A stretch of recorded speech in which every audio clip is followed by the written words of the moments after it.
രാവിലെ CPMന്റെ നോട്ടീസ് പുറത്തുള്ള റിപ്പോർട്ടുകൾ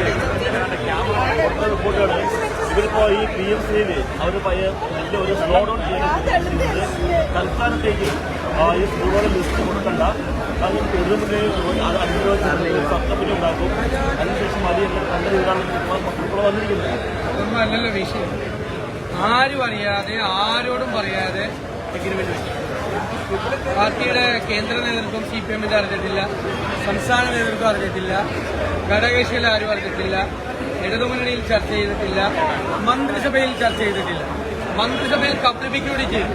16-ാം തീയതി ഒപ്പുവെച്ച് മന്ത്രിസഭയിൽ വന്നിരുന്ന് മറ്റു മന്ത്രിമാരിതിനെ എതിർത്തപ്പോൾ ഒപ്പുവെച്ച കാര്യം പോലും മറച്ചുവെച്ചു. അപ്പൊ കൂടെയുള്ള എല്ലാവരെയും കബളിപ്പിക്കും. ഇപ്പൊ ഇന്നലെ വെളിവായി, ഇന്നലെ കേന്ദ്ര വിദ്യാഭ്യാസ സെക്രട്ടറി വെളിപ്പെടുത്തിയതെന്താ? കഴിഞ്ഞ വർഷം തന്നെ മാർച്ചിൽ തന്നെ കേരളം സന്നദ്ധത പ്രകടിപ്പിക്കുന്നതാണ്. പിന്നെ ആരെ കബളിപ്പിക്കായിരുന്നു ഇത്രയും നാള്? ഫെബ്രുവരി 8-ാം തീയതിയാണ് 2024 കേരള ഗവൺമെന്റിന്റെ നേതൃത്വത്തിൽ കേന്ദ്രത്തിനെതിരായി സമരം ചെയ്തത്, അല്ലേ? പാർലമെന്റ് ഇലക്ഷന് മുമ്പ്. എന്നിട്ട് പറഞ്ഞു ധനകാര്യം, വിദ്യാഭ്യാസം, കൃഷി തുടങ്ങിയ കാര്യങ്ങളിൽ കേന്ദ്ര നിയമങ്ങൾ ഉണ്ടാകുന്നു, അവഗണനയാണ് സംസ്ഥാനത്തോട്. ഡൽഹി മുഖ്യമന്ത്രി കെജ്രിവാളിനെ വിളിച്ചു പ്രസംഗിപ്പിച്ചു. പഞ്ചാബ് മുഖ്യമന്ത്രി പറഞ്ഞു, ഫാറൂഖ് അബ്ദുള്ള വന്നു, മറ്റു നേതാക്കളൊക്കെ വന്നോടെ അവരെല്ലാം കബളിപ്പിച്ചുകൊണ്ട് ഫെബ്രുവരി 8-ാം തീയതി ഡൽഹിയിൽ ഈ സമരം നടത്തിയിട്ട് മാർച്ചിൽ പോയി കേന്ദ്രത്തിനോട് ഇതിൽ ഒപ്പുവയ്ക്കാമെന്ന് പറഞ്ഞു. അതാണ് ഇപ്പോഴത്തെ വെളിവായിരിക്കും. ഇതെന്താണ് കബളിപ്പിക്കുന്നത്?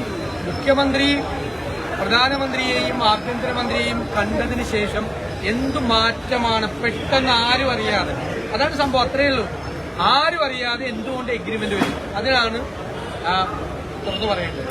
ഞങ്ങളുടെ ഒരു ആരോപണമുണ്ട്, BJPയും CPMും തമ്മിലുള്ള ഒരു അവിഹിതമായ ബാന്ധവമുണ്ട്. പ്രത്യേകിച്ച് മുഖ്യമന്ത്രി പിണറായി വിജയൻ SNC ലാവ്ലിൻ കേസിൽ ഉൾപ്പെടെ മറ്റ് കേന്ദ്ര ഏജൻസികൾ അന്വേഷിച്ച കേസുകളിൽ ഉൾപ്പെടെ പരസ്പരം ഒരു സഹായ സംഘം ഇവർ പ്രവർത്തിക്കുന്നുണ്ട്. അതൊന്നുകൂടി അടിവരയിടുന്ന രീതിയിലാണ് ഇപ്പോൾ വന്നിരിക്കുന്ന വിവരങ്ങളെല്ലാം. ഇനിയിപ്പോൾ ഇവർ സ്ലോ ഡൗൺ ചെയ്യുമോ? സ്കൂളിന്റെ ലിസ്റ്റ് ഒപ്പിട്ടിട്ടാണ് വന്നിരിക്കുന്നത്. അത് പാടില്ല എന്ന് മന്ത്രിമാരടക്കം പറയുമ്പോഴാണ് ഇത് ചെയ്തിരിക്കുന്നത്. അതൊക്കെ അവർ തമ്മിൽ തീർക്കേണ്ട വിഷയമാണ്. പക്ഷേ എല്ലാവരെയും ഇരുട്ടി നിർത്തിയാണ് ഈ തീരുമാനം എടുത്തത്. അത് യാഥാർത്ഥ്യം.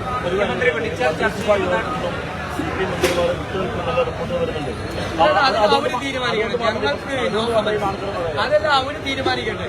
അവരെ അപമാനിച്ചു എന്നുള്ള സത്യമാണ്. എന്നിട്ട് ഏത് CPI എന്നും ചോദിച്ചു. അതിനേക്കാൾ കൂടുതൽ അവരെ അവമാനിക്കുന്നതിന് അവരുടെ മന്ത്രി ഇതിൽ ഒപ്പുവെക്കരുതെന്ന് മന്ത്രിസഭയിൽ പറയുമ്പോൾ ഇത് ഒപ്പുവെച്ചിട്ടാണ് മുഖ്യമന്ത്രിയും വിദ്യാഭ്യാസ മന്ത്രിയും അത് അറിഞ്ഞുകൊണ്ട് മിണ്ടാതെ അവിടെ ഇരുന്നു എന്ന് പറയുന്നത് എന്തുമാത്രം കബളിപ്പിക്കല. നാട്ടുപുറത്ത് പോലും ചെയ്യില്ലല്ലോ ഇതുപോലത്തെ പറ്റിക്കൽ. ഇപ്പൊ പിണറായി വിജയൻ പറയുന്ന മുഖ്യമന്ത്രി വിളിച്ചാൽ ചർച്ച ചെയ്യുമോ? അല്ല, ഇത് അവര് തമ്മിലുള്ള കാര്യം, നമുക്ക് അതിനെക്കുറിച്ച് കമന്റ് പറയേണ്ട ആവശ്യമില്ല. പക്ഷെ ഞാനിവിടെ ഒരു മന്ത്രിസഭയിലെ മുഴുവൻ അംഗങ്ങളെ ഒന്ന് കബളിപ്പിച്ചില്ലേ? ഒപ്പുവെച്ചിട്ട് അവിടെ വന്നിരുന്നിട്ട് മിണ്ടാതിരുന്നു. അപ്പൊ എന്താണ് ഇതിന്റെ പുറകിലുള്ള ദുരൂഹത? എന്താണ് ഇതിന്റെ പുറകിൽ? എന്ത് കോൺസ്പിറസിയാണ്, ഗൂഢാലോചനയാണ് നടന്നിട്ടുള്ളത് എന്നാണ് ഇതിൽ നിന്ന് വ്യക്തമാണ്.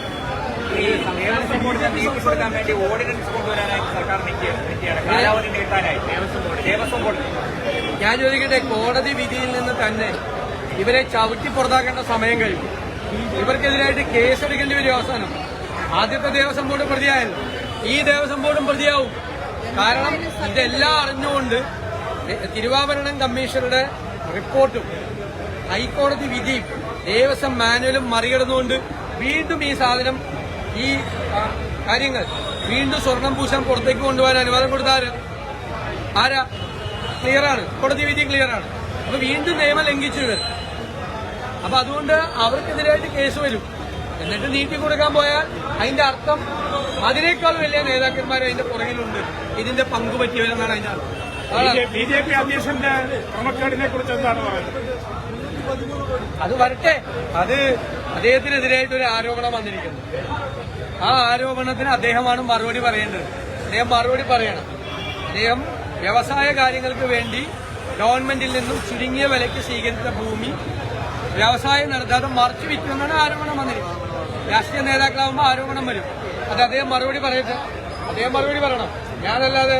അദ്ദേഹം മറുപടി പറയട്ടെ, അദ്ദേഹത്തിന് എന്താണ് പറയാനുള്ളതെന്ന് പറയട്ടെ. ഇതാണ് ആരോപണത്തിന് അദ്ദേഹം മറുപടി പറയും.